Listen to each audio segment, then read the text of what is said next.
Today, I'm passing the mic with founder and CEO of Artist Collective, Evan Price. How are you today, Evan? Pretty good. How are you, man? I'm always good.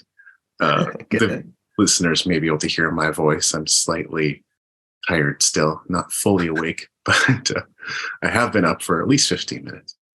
So, At least 15. yeah, at least it's impressive. And if this Nice. video does end up working, very rarely will people see me in a ball cap. That never Uh, happens on a podcaster, right? So that's a rarity to cherish and enjoy. Um, Today, we're looking at the four elements to scale creative business. And I love this idea. And while I'm sure there are some people who are happy with where they're at, I would assert that anyone tuning in today is looking to scale. So when you say creative business, do you mean any creative business, info products, coaching, music, visual art, anything else I could name?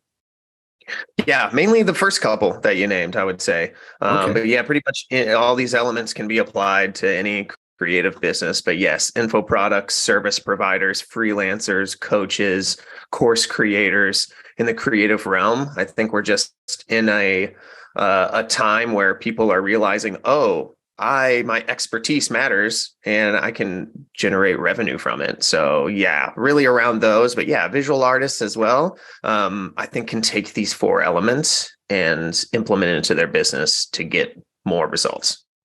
Okay. Really great. I'm a coach. I have many info products. You might know that already. So I'm listening with rapt attention. How do I scale my business, Evan? Okay. So the first element is building an offer. And I can certainly draw my own conclusions about what that means. I would love to hear how you frame that. And why is that the first element? Yeah, first element being building an irresistible offer Mhm. around your existing expertise. And I think this is really powerful because creatives have a tendency to have shiny object syndrome and be like, I'm going to focus on all these things I could do. And in turn, nothing ends up taking off. So instead of looking at everything, look at your biggest expertise that you have that gives you the biggest edge and build that offer around there first. And what I mean by irresistible, I mean you use emotion, and you're going to hear this word a lot in this talk because we are emotional beings. And if you're trying to sell and you're trying to create revenue, people buy from emotion, not logic. So if you can build the offer around the emotion behind what your audience is feeling, you'll be able to sell without actually selling. They're going to sell themselves.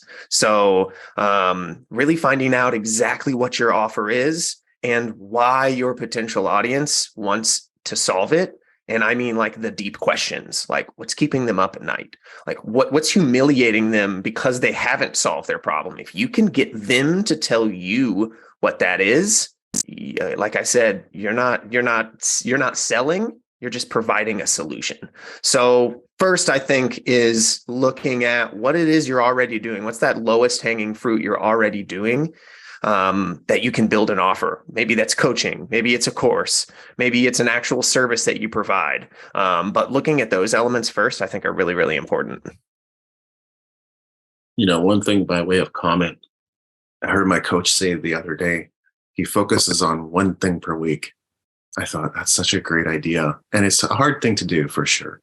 We're in a busy industry, whether it's creative or entertainment or music or some combination thereof, which is what many of us are now getting into and then kind of homing in on niche audiences. But I sort of take it to mean like I might have other assignments or might do client work, but in my own business, focus on one thing per week. And that would help me get to my offer faster, or that would help me get to the right framing for the product. And the other thing about what you said about emotion behind the offer, and I think you're absolutely right. And it sounds simple, but people do miss this. So what mistakes are people making by sharing the logic of what their product is? It's the whole difference of features versus benefits, right? Yeah. They want to like shove the value down their throats. Like, oh, but it comes with 12 weeks of courses and videos and worksheets and this and that. Or maybe it's just like, oh, I'll give you the video. If you're a video editor or something, like, that's cool. That's the features, but people don't buy from features. They buy from benefits. How is that thing going to benefit their life? How is that service going to solve their problem? Again, going back to emotion. You have to really figure out what the deep problem your service or product is solving for your customer, and then be able to dive into that and see if it actually will help them. So yeah, it's that lot that selling the features, I think, can harm your business too, especially in the coaching realm. If I'm on the other end and I'm being sold a coaching program or like a course or something, and I tell you there's plenty of stuff, there's 175 videos, that's actually going to make me not want to buy it, because that just sounds like work. People don't want work, they want results. So you just have to frame it in a way that selling the big transformation over the thing that they get, if that makes sense. No, it's so true. People don't care about the stuff. And I'm a big believer in over delivering. So I want people to be pleasantly surprised when they buy the book. There are 14 video lessons, but I don't want people to be shocked and overwhelmed by, oh no, there's going to be 14 video lessons too, and I have to know how those work and learn everything from them to master this. Don't want people to feel that way. That's for sure. Yeah, an example too. We have a client who creates custom love songs for people's weddings, right? They're already paying them tens and thousands of dollars for wedding stuff. Okay. The last thing they want to do is spend on something else. If you're just like, hey, you're going to get a song, you're going to get an MP3, you're going to have the rights. They don't care about that. So once they started selling from this point of view and saying, listen, wouldn't it be great to dance to a song that's just yours and not the tens of thousands of songs everyone dances to at their wedding? Wouldn't it be great to have something that you can hold on to? Like, the flowers will wilt, the food will be consumed, those memories will eventually fade, but the song will always be there. Now I'm selling from emotion, not logic. So people think they want to buy and they're asking all these logical questions. That's that side of the brain, but people actually make those big decisions off of emotion. So just a good example of how you can reframe a product or service to touch on those things. Yeah, the wedding market is a brilliant one because people spend tens of thousands of dollars on their weddings, and it's a one-time celebration. But because it's a one-time celebration, well, for some people more, but we won't get into divorce here. They do end up spending a lot on emotion. That has a lot to do with it. It's like, we're going to get a caterer, but you pay a premium on a wedding caterer, right? A normal caterer is probably a fifth of the price.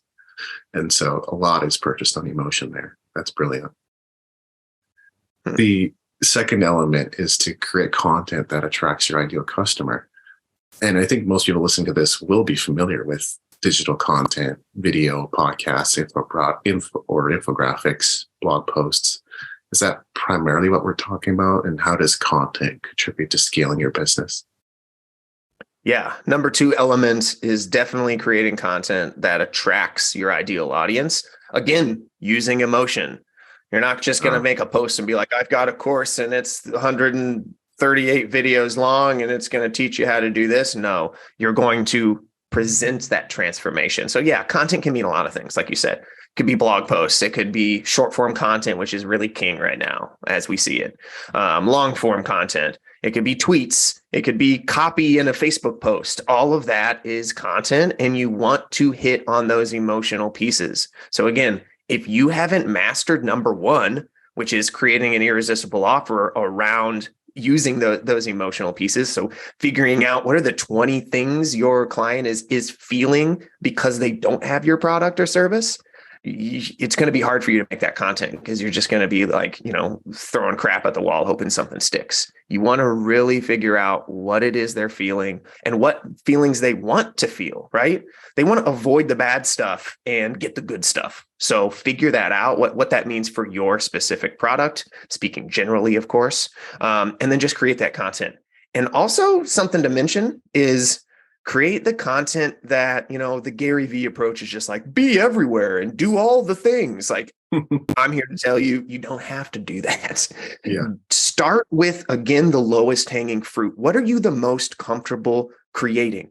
Are you like, great on radio? Cool. Start a podcast. Are you a great writer, but you're not really comfortable on video? Great. Start a blog, or just focus on Facebook, because that's a lot of like text heavy stuff. Focus on what you're good at and then grow those skills and then move it over to another platform. There's enough people on one single platform that you can like make hundreds and thousands of dollars on, and you could never touch Twitter or TikTok. So you do not have to be everywhere. Start with the lowest hanging fruit, what you're most comfortable creating and doing, and go from there. But use emotion always. That's really great. I think Russell Brunson would agree with you as well. Dan Kennedy has his No BS letter. I subscribed to it for a bit, hoping to resubscribe once I have a permanent address again. I've been living nomadically for about 10 months, but his No BS letter, he specifically says, look, I'm actually, you don't know it, but I'm actually feeding you about 20 to 40% content and 60 to 80% story, emotion, examples, right? That's how the newsletter gets read. It doesn't get read because it's like a how to do this step by step, one step at a time. And there is great information in there. But the reason why you come away feeling like inspired and wanting to get into action at the end of the newsletter is because there's plenty of stuff in there throughout that's like inspiring you and motivating you to get up and take action. So, and I've heard people say the same thing on podcasts too, that like, when their newsletter used to be about informational content, how to do this, people did not engage as much as, hey, here's my new cat. So sometimes just the stories about what's going on in your life, people are more interested in that. Yeah, relate it to them in some kind of a way. Because in the end, people don't care about you and your thing and what you have to say or what you're doing. They care about them. We're egotistical just by nature. So feed into that when you think about your content. Yeah, really good. Absolutely. What was it? WIIFM? What's in it for me? That's the station people are always tuned into. I've never heard that before. It's great. Yeah. No, I know we're only 2 elements in, so maybe I'm jumping the gun a bit. But is content really enough? We doubled, tripled, quadrupled down on content at Music Entrepreneur HQ, and our traffic has had many peaks and valleys. Of course, we've been around a while, and it had a clear ROI at first, and now we're kind of spending more time looking at how we can repurpose what we've already got because we have a ton of stuff. What do you think? It's really just about focusing on like a platform and making sure you're touching on the emotional piece, or are there instances where maybe content isn't enough? Yeah, I mean, I see content as the bait on the end of a fishing line, right? It's just one of the many ways that you can attract your audience to you. And we're all, that's the commodity we're all after, is people's attention. Hey, look at this thing. Did I convince you yet? Like, here's a story about somebody who's kind of like you, like you said, what's in it for me? Like, how can you get their attention? And right now in 2023, as we're recording this, it is content. But I think that's just the start of it. It's not like content and then it's over. To me, also another form of content kind of is conversations. This is how we are going to not be taken over by AI. So it's going to make us stand apart from that. Is great. You've got their attention. Most people don't know what to do with it then. Like, have a conversation with your clients, like a real conversation, not like a mini chat bot, like you or somebody from your team. So once you got them hooked, most people, choke and they're like, great, I got all this attention. I went viral. What the heck do I do now? Have a conversation. Actually reach out to them. Ask them questions. What are you dealing with? What emotions are you feeling? Going back to the number one thing, creating that irresistible offer around emotions, ask them stuff. That's what's going to help you scale. Like I said, most people making content just because all the gurus are telling them, but they don't have a plan after that. They don't know what to do. No, that's absolutely right.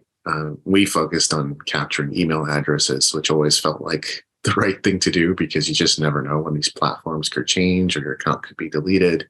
So having some kind of backup plan for all that really makes a really big difference in everything. But you're right. It's like now that I have a big piece of content and I've gone, I don't know, not viral necessarily, but like on a small scale on things that had nothing to do with my industry and music, which sometimes had me going, should I pivot in that direction and talk more about mindset and spirituality? Is that what people really want? But I guess those are things you figure out as you go too. Yeah, and going back to what you said about emails, for the longest time, I was in the old school music industry. I was an artist manager. I did promotions. I worked with bands and artists and like try to do just the typical artist building stuff. And that was a big piece of it too. All these artists knew that needed to get email addresses, but then they would get them and do nothing with them. Right. It's like, great, you got all the stuff. Now what do you do? They are so confused and they're just like sending email blasts like, my new single's out. Like, no, that's not using emotion. You're just telling them the thing that you have. How can you connect with them? How can you build an actual rapport with them using that email address? So like I said, I think a lot of creatives are like stuck in this loop of, cool, I'm doing all the right things. I'm posting all the content, but then they don't know the other steps. They're missing the front piece and they're missing the back piece. They're just like good at content. So figuring out a plan to actually connect with your audience, whether that's email, TikTok, Twitter, blogs, like figure out what the next step would be, or find somebody who has that plan who can help you implement that. Mm. And I would also agree with you that the human connection bit is so important. AI can only offer so much, and I'm still not sure if it's sentient or self-aware. Maybe we're getting mighty close, but I don't think we're there yet. It's really just article compilers and speech emulators and graphic manglers. Like that's really all we're talking about at this point. Once we're getting beyond that, then we might have unique content. But as it stands now, it's taking what's out there and putting it together in kind of a unique way. Which, in theory, isn't that what creativity is? I was on a podcast the other day that was all about creativity. Creativity is just innovation. It's taking what already exists and making something new from it. So in theory, the AI that's really what they're doing. Yeah. I mean, I've been playing guitar for over 20 years. And the thing that I took away from someone like Eric Johnson was the fact that, hey, I took aspects of Stevie Ray Vaughan, and I took aspects of Jimi Hendrix and Wes Montgomery, and I put them all together in a blender. And I'm like, yeah, I actually really believe in that, because I also see far too many artists at open mic who are like, well, I love Jackson Browne. And then so a whole their songs sound like Jackson Browne. You're like, cool. And at the same time, what if you blended that with your own personality and other things you love? And that's always been my thing. Like, so I blended together Nuno Betancourt and Van Halen and Eric Johnson and others to come up with my own style. So I think you're right. Creativity really is like, let's take it from a few different sources and then see what you can combine to create. Yeah.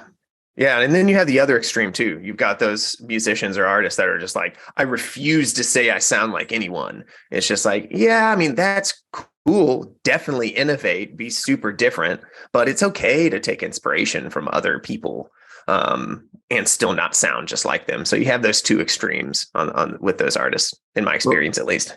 Those are the funniest ones. And, maybe I'm pushing some buttons in this show. I'm not sure, but those are the funniest ones to me because they'll show up and play the same 4 chords you hear in all pop songs. And it's like, how are you different? Yeah, there's only so many notes you can play. Yeah. Do you play notes? Do you play chords? You're not unique. Sorry to say, it got invented a long time ago. Beethoven and right. the Beatles are part of your DNA, whether you like it or not. Sure. Yeah. So the third element is developing a selling mindset, and I can already see how that would be critical. What does a selling mindset mean to you in this context? Yeah. Number 3, developing a selling mindset is something that is a skill most creatives struggle with, I won't lie, they struggle with acting too salesy or slimy or pushy. If you feel that way, you probably are being pushy. You are being too salesy. Again, going back to the E word of the day, emotion. You sell with emotion. This is what you do. This is the selling mindset. This one strategy helped me scale my business, and I had no sales experience. Like, I never even worked a sales job. And I was just like, oh gosh, I have to sell this high ticket offer. Okay, let's go. What I did is, instead of getting on the call, assuming you're getting on like a call for a high ticket coaching, or however you're selling, you're talking with a prospect. Instead of just saying, cool, I've got this thing, it's going to do this stuff for you, like this is how much it is, you want to lead them to, you want to lead them to it naturally. And you do that by asking questions about their struggles. Get them to tell you about their problems. How long have you been experiencing this problem? How is it humiliating you? Like, how are you feeling? How is it like bringing down your well-being by not having this problem solved? Then all you need to do is present your product or service as a solution to that problem, and they will literally sell themselves. But the important piece is you need them to say it. It's a psychological thing. If you just tell them how they feel, you're talking at them. That's when you feel salesy. That's the used car salesman. It's just like, no, you don't need that. You need this one. But if he or she asked you questions that led you to the decision of, yeah, the car that you're looking at actually isn't the right thing for you, they're going to sell themselves. So if you can like embrace that and just like connect with them, don't actually sell, solve problems. You don't sell stuff, you solve problems, you sell emotion. So it is a skill you need to master. And a lot of creatives just want to like get their thing out there, use content, and have people go to their website and press buy, and they're just like swimming in cash like Scrooge McDuck. It's not going to happen like that. You've got to actually work on this skill, and work with somebody who can help you. That's what helped me. I work with a coach that really helped me dial that skill in, and that's what we're helping our clients do as well. Mm-hmm. I love that. Yeah, it's a bridge, right? So you get content, you put it out there, people are resonating and interacting and engaging with it. And so then how are you going to bridge it to the sale? And I think a big piece of this that I've discovered is it has a lot to do with your beliefs around money, whether you sell, or how hard you sell, or how much you sell. And a book that makes all the difference is Dan Kennedy's No BS Wealth Attraction in the New Economy. Excellent work. If you could somehow get a hold of his speech, even better. You probably can't find that without being a member of Magnetic Marketing or something like that. But it's going to change how you think about hard-earned dollar. You hear that all the time, hard-earned dollar. Dan Kennedy says no such thing. If you think that way, you're not going to sell. He says, I'm feeling sorry for taking this guy's last dollar. And Dan Kennedy says, if you feel bad for that, you're never going to make much money. And so there's just so many things that can come up where you may relent, you may stop, you may not want to push for the sale. And yet it ends up benefiting both of you when it actually happens. It's a value exchange. Yeah. Changing your relationship with money. Removing that limiting belief that you may have from childhood or whatever money trauma that you're experiencing. You've got to move past it. First, you got to face it and say, cool, how do I see money? If you like exactly what you said, if you feel bad for taking people's money, you will never scale your creative business or any business. You are solving a problem that you have. If you use the approach I just said, if you are leading them to say, cool, you got this problem, you've been dealing with it for 10 years, you've, spent all this money and done all these things and nothing's working. Like, is it time for you to solve this? You are giving them a solution. You're not taking money from them. You're actually giving them a solution. So just rethink the way that you think about money. And it makes that selling just a heck of a lot easier, like truly. Yeah. And these money beliefs are subtly and not so subtly implanted everywhere you go. And so just a matter of paying attention to the things that are commonly being said. Oh, the economy is so bad. Okay, but if you take that at face value, again, it implants a limiting belief around, oh, well, economy's bad, I should not sell. So everything you have to be mindful of. Mhm. Yeah, what I hear a lot. So what we do is we help what I call artistpreneurs. We help artistpreneurs coaching who are coaching or like music teachers or freelancers. We help them package their hourly lessons into high ticket offers that are like, instead of Hmm. like by the hour, it's like a 10-week program. I'm going to help you with this transformation. That is a big limiting belief that happens. Nobody wants to spend $1,000 or $3,000 on a drum teacher. If you think that, they never will, because people Yes. actually are. Adults, not even just children, are trying to learn music. Adults are wanting to learn the cello, the violin, drums, singing, and they will pay high ticket to actually get the result. So if you can dial in heavily on the emotion, like, what do you want to do to learn drums? Are you trying to like tour the world? Are you trying to join this band, the band of your dreams? That's the emotion we're talking about. People are out there willing to pay a luxury price point to pay somebody to help them fast track their learning instead of just going to YouTube and feeling overwhelmed. So there is a luxury price point for whatever you're doing, even in the creative realm. So I truly believe that starving artist mentality is hopefully slowly going away. Yeah. I knew we would get along the moment I read your bio there, Evan, because there's only so many people who will say music business is made up of two words, music and business often gets ignored. Absolutely spot on. Um, I know Yeah. that there were multiple music businesses under the guidance of proper coaching that did incredible throughout the pandemic. And many of them did revolve around lessons, as you say. So people are and were paying. In fact, they were probably paying more for entertainment and courses during the pandemic than not. So, I mean, I'll be honest with you. Our business started booming in 2020, and I'll tell yeah, you why. People were losing their jobs, their stable jobs, right? Their accounting jobs, their law jobs, their office jobs, and they were stuck and feeling like, wow, this isn't even safe. Why am I not just doing what I love and going all mm, in on myself? So they were frantically looking around for some assistance, and my company and a lot of other companies were there to say, "Hey, we've got you. We can help you." And they had these stimulus checks and unemployment and tons of time, so they threw themselves into it. So you're absolutely right. It definitely helped some people, especially in the creative realm. And we saw people yeah, live streaming every second of every day, playing yeah, shows from their bathrooms and living rooms and learning how to play an instrument. So yeah, removing that limiting belief of like a recession or the economy's bad. You just got to remove that and just keep moving, because there's people out there at any time that don't necessarily have the exact same experience as you. Just because you're broke right now doesn't mean everybody is. So just push through. that's a big one. Yeah, I think many musicians will set up these sales funnels thinking I'm selling to other musicians, and so they'll tolerate a $5 tripwire and a $15 upsell, and I'm going, where's your advertising money going to come from if you set up your funnel that way? It's not going to Mm-hmm. work.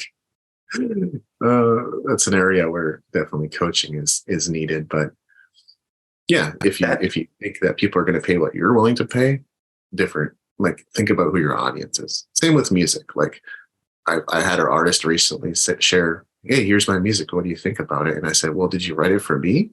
No. Oh well, my opinions don't matter. so glad you said that. That's so true. I experienced that. I was just like hitting my head against the wall every time I would manage an artist. And they're like, just tell me what you think. I sent it to 12 people and I got mixed reviews. I'm like, yeah, because they're all different people. Like, what do you mean? Like, who cares? Just release it. Just put it out there. Just because one person doesn't like it, or one person doesn't have money for a coaching offer, or one person doesn't see the value in your course, doesn't mean shit. It doesn't mean anything. So just realize that everybody's kind of different, and just own what you're really good at and what you are passionate about, and the rest will really fall into place. Yes, I love it. The fourth element is scaling what's working with marketing. And I could see how we need a pretty clear idea of what it is, in fact, working for that to even be a possibility. So there has to be some tracking there. But what does this look like in practice? Yeah. Number 4, scaling what works with marketing is important. And it's important because it's last. Okay. Too many creatives in general go straight to the marketing. They don't know what their offer is, truly, like in a deep way. They don't really have any content out there and knows that they don't know what works. And they have no idea how to sell. Yet they think dumping thousands of dollars into marketing is magically going to solve their problem. No, that's why I said scale what works, not what you think is going to work. Post some content. Work with a coach who has like, oh, cool, here's this framework for this marketing strategy that has worked for us. It'll probably work for you. That way you can actually recoup your money faster instead of throwing it down the drain for a $5 item. And it's also important to have that high ticket, some kind of a high ticket thing. When you're thinking, you keep talking about like marketing funnels, and I love that, but it's like, so many creatives want to start with the low ticket course, and it's going to take years for you to make that money back. Yeah. Trust me, it takes thousands and thousands of dollars per day to get traction for somebody to even buy a $5 thing or like a free training. Start high. And that value ladder, you start high. There's not a lot of people who are going to get that $5,000 item, but start there and do that organically, figure out what works. Have a mid-tier item, have a low-tier item, and then slowly like trickle down your marketing dollars that way. So with marketing, it's not the magic pill everybody thinks it is. It's just, I look at it like this. The first 3 things we talked about is you building the small fire. You've got the sticks, you finally started the fire, it's starting to get warmer. The marketing is just the gasoline you pour on it to make it ablaze. So if there's no fire built, there's going to be no need for the gasoline, and you're just going to waste time and money. So you want to make sure that you've got these other 3 things in place before you spend a dime. I mean, some of our clients never spend ads. I've helped clients, make thousands of dollars, and they've just sent emails to their existing audience and posted a couple times on Instagram and never spent a dime on marketing. So you don't have to have it, but if you want to scale, pour the gasoline on. Yeah. My awareness around this has really grown in the last few years. I've had multiple books, and I mean, book royalties are great. I've been fortunate that I've been able to sell hundreds of copies and continue to sell them every month. But the reality is no one's getting rich off of book royalties, folks. Right. If you self-publish, you might make a little bit more than you would on a traditional publisher, but then you also sacrifice some marketing. So it's kind of take one or leave one. It's six of one, half dozen of the other. And yeah, it became really important for us to have mid-tier and high-tier offers. Some of my team were uncomfortable with that. They're just like, I've been through these long webinar sales funnel presentations, sales letters. And, at the end they were like, oh, by the way, the course is $3,000. And like, I felt really, really like ugly. I felt bad having sat through all of that and coming to the point, like I felt it was slimy, right? And I'm like, it was not for you. And they're like, yeah, I know, but, and I'm like, no, that course is not for you. It's for people who really need that support and who touched on all those emotional points. So it's not personal, right? And that's why we have to set up our own high ticket offers too. I understand it's making you feel uncomfortable. I also understand why. I've come across stuff like that too, that I really wanted that I couldn't buy. But we can't all just run out and buy a Lamborghini tomorrow either. So you do need a good product mix. Yeah, that's a good point. That's what I was going to bring up. Do they feel bad? Do they feel like Gucci is slimy for selling $6,000 bags? What about Apple? Those phones cost like nothing, and you're paying $2,000 for the most souped up MacBook and iPhone. Do you think they are slimy? I mean, maybe they do, but it's just about the emotion behind it. Gucci, BMW, Apple, they don't sell stuff. They sell a lifestyle. They actually sell an emotion. So like you said, if it makes them feel slimy because they sat through this sales letter and then at the end it's like a high ticket, that just means they're not in a place to buy it and they're just not the right consumer for that. And that's okay. But yeah, you were thinking of creating something like that. You're also going to get people who are like, wow, how in the world can you justify charging thousands of dollars for this? It's like, well, sorry, it is what it is. Just you're not the customer. Then keep it moving. Absolutely. Yeah. Yeah, it's funny. It is human nature, right? But people are contradictory all the time. People are like, oh, I have a minimum wage job and I can't really spend much money. Meanwhile, they're carrying around the latest 17-inch MacBook with all the frills. So, that's like 5, 6, 7 grand, maybe more than that.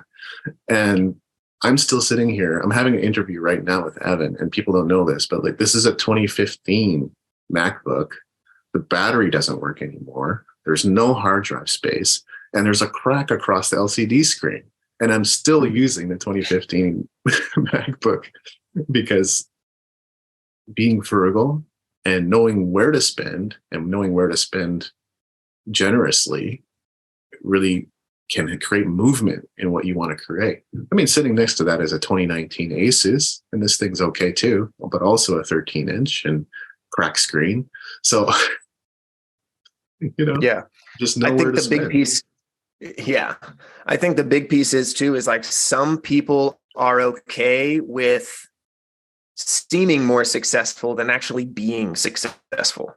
Yeah. They'd rather, be dripped in Louis Vuitton and Nike sneakers instead of spending that same amount of money to learn a skill and get their life to where they want. There's nothing wrong with that, but that's just your journey. You value that more than the tough stuff, which is cool. Maybe I need to, buy Reeboks. They're not much cheaper. Buy Payless shoes and used computers and go to Kohl's instead so I can afford this coaching program to help me with my goals. That's okay. That's your journey. That's not necessarily everybody's. So put that on everybody else's life. Some people just want to look more successful than actually be successful. And that's a shame, unfortunately. Definitely. No, people don't have to follow my example. I'm like an expert problem solver. I drive 10-year-old cars. You're frugal. I love it. Absolutely.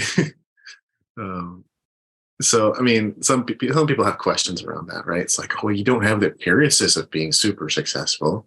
And it's like, yeah, but I'm accomplished for sure. Yeah. Best-selling author, award-winning composer, decade-plus podcaster.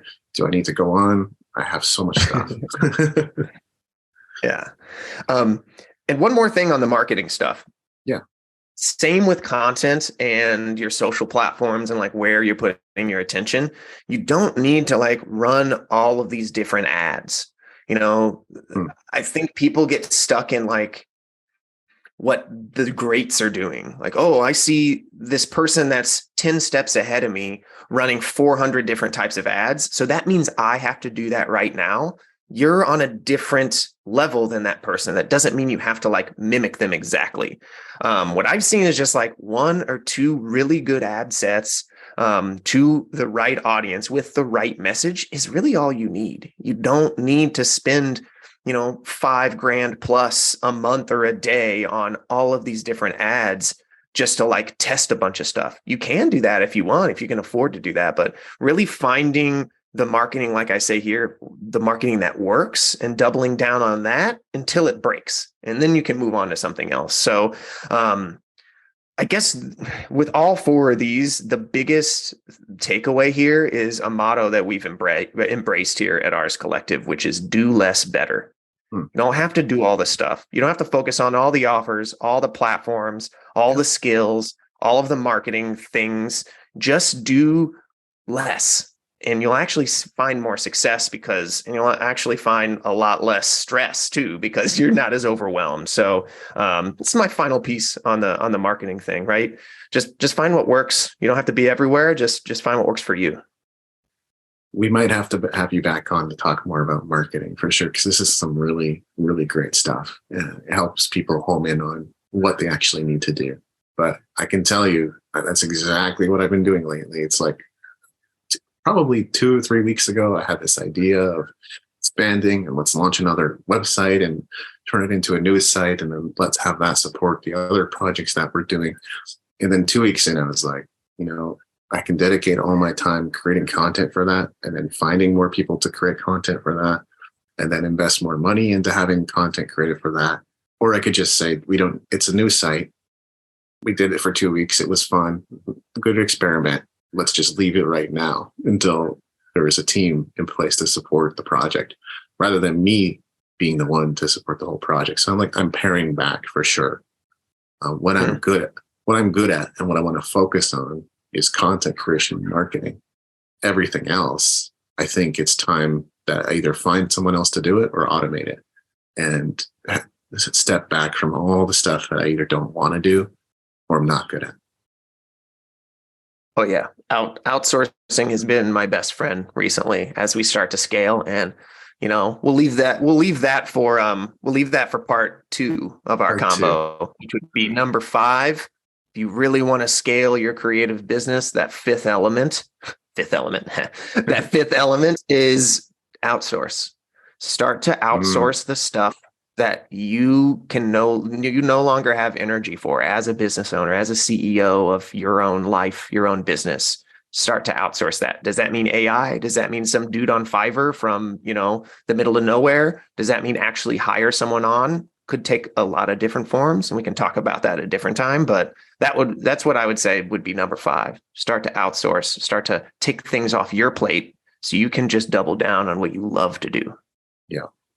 And I know I'm aware of a ton of options too, because the last 2 years of my life have been intensely focused on team.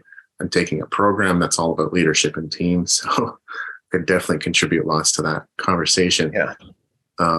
Let's move quickly through. I mean, your answers can be as long as or as short as you like, but the segment of the podcast we lovingly and definitely tongue-in-cheek called Not the Tim Ferriss segment. I think I was podcasting before he was, mind you. What was the last YouTube video you watched?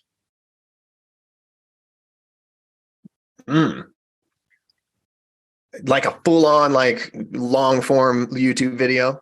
Oh, it could be short. It could be some tutorial you plowed through. Yeah, I'll give you two. I watch a lot of Alex Hormozy shorts. I think his are really good. He gives really punchy advice that speaks to me specifically in sales and marketing and team building. Not necessarily in the fitness space, but I just really, really look up to him. Long form content. I'm actually going on a trip to Colombia in a couple weeks, and I've been watching a lot of travel videos on just like what to do and what not to do and things like that. I'm still kind of dipping my toe in that, but a lot of travel stuff. So many people on YouTube talking about travel. It's cool to see. I'm like, cool, you guys go get it. You're getting your money, just like having the time of your lives, like jealous. So yeah. Awesome. Yeah. If I had more time, I would be posting about my travels too. Yeah. You said you're a nomad. That's really cool. We've got a member of our team who's head of sales and marketing. He's been a digital nomad for about a year now. Mexico City, he was in South Africa for a while, going to Colombia. So that's cool. I have to connect you guys. That's a very rare thing to find. It's true. No, I would love that. Someone that was on our podcast much earlier, Greg Wilnow, he's also digital nomad. And as I understand it, I mean, he went all across Europe, but I think currently living out of a tiny home, traveling all over the States. So that's really cool too. That's awesome. Yeah. Nice. What is your daily routine like, Kevin? Daily routine, try to get up early, 6 or so, go to the gym. I like to do that first thing. Take a little walk if it's nice. Chicago's been super cold, so it sucks. Then I come back and I make some food and I tackle my my tasks. I like to do the outcome process goal system. So what I'll do just at the beginning of the year, I'll do this, and I'll also do this like every quarter. I'll look at like, what are my big outcome goals? Like, what's the big thing I want to achieve? One or two things that I want to happen, whether it's like meet a revenue goal or, post this much on content or hit this metric or whatever. Then I'll create smaller bite-sized chunks that I call process goals that help me get to that outcome. So the outcome's the big sexy thing that you'd call your mom and be like, Mom, I did it. I made it. I released a book or whatever. That'd be an outcome goal for you. And then the process goals are the small ones that nobody really cares about, but are actually the most important. So cool. I want to write a book, let's say. And the process would be, I want to write a page every single day, right? What's the next process? Oh, I want to interview somebody for a piece in the book. I want to, send 5 emails to affiliates that can help me promote the book. All the things that need to happen to help you with that big outcome. So what I'll do is I'll come back home and try to tackle those process goals that I have. They're usually written on my board right here. That's terrific. Yeah. It's interesting too, because like organic sales were much easier, or maybe I was just doing more of the right things in 2015 versus now. It's like it takes considerably more promotion to cut through the noise and get people's attention. That's kind of what I've noticed lately. Not that that's a surprise. We always knew that it was a content warfare situation, not a, civil, peaceful gathering of people creating stuff. A peaceful gathering. It may have been in the early days of Google, but not now. Mm-hmm. What's the greatest challenge you've overcome? Oh boy. I think the greatest challenge I've overcome is realizing that I don't have to be a solopreneur forever. For the longest time, I was reluctant to find a team and to build people around me who wanted a similar goal. Like, that thought when you're in your early 20s and you're just like, it's easier if I just do it myself, but it's not. Mm-hmm. It takes a little bit more time up front to train them and to like get them, inside your culture, if you will. But in the long term, it's really, really going to help you. You can only do things by yourself for so long. So that was a big internal struggle I had. I mean, I had this business for 10 years and over half of that, it was just like, essentially solo, and I felt it, you can only do that for so long. So, got to go on your own journey and, whether that means hit rock bottom or whatever, but you've got to bring people in to help you if you really want to do what this whole podcast is about today, which is scale. You can't scale solo. You just really can't. Very relatable. Much earlier in the lifespan of this podcast, because we are almost up to 300 episodes. I talked to my coach, James Schramko, and you can hear me asking him about how to set up a team and how to get over mental blocks around creating a team. It's like a therapy session that you got to listen in on. So if you want to go back to listen to that one, he's got some great tips too. Cool. Yeah. What's the greatest victory you've experienced? We talked about like changing our relationship with money. And I think for the longest time, that was me, never really, I don't want to say I never valued money. I just had an interesting relationship with money. It didn't drive me. It still isn't really what drives me. But I think that in turn kept me from actually making money because I was reluctant to go high ticket. I was reluctant to sell. I was just like, no, money's not a thing. I don't care. It's like, cool. And I just continued to stay broke in my business. So I think the biggest success was not only facing that head on and like changing my relationship with finances and revenue and finally hitting that goal that a lot of creatives and artists that I talk to want to hit, which is making 6 figures doing what you love. Again, on paper, it looks cool and sexy and awesome.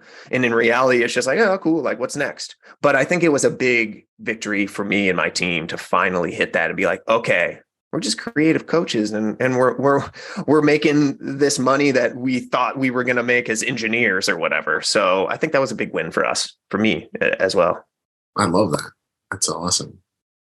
And it is like, it's the biggest goal for a lot of people. Are there any books that have helped you on your journey? Yeah, a lot. I really like Building a Story Brand by Donald Miller. Donald Miller. Incredible. I also read a lot of like mindfulness books, a lot of Eckhart Tolle.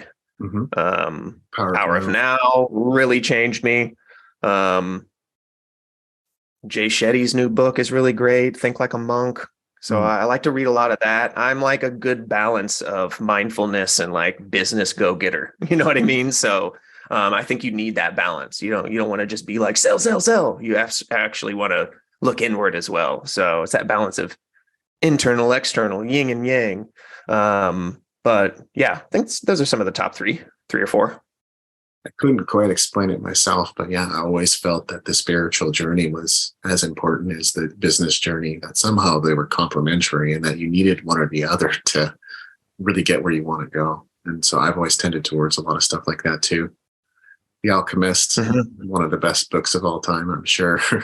Wayne Dyer's Power My of buddy has Intention. recommended that for a while, and it's in my queue, but I haven't read it yet. Yeah. Oh, definitely. Like once you pick it up, you probably can't put it down anyway. So just pick your moment. Yeah.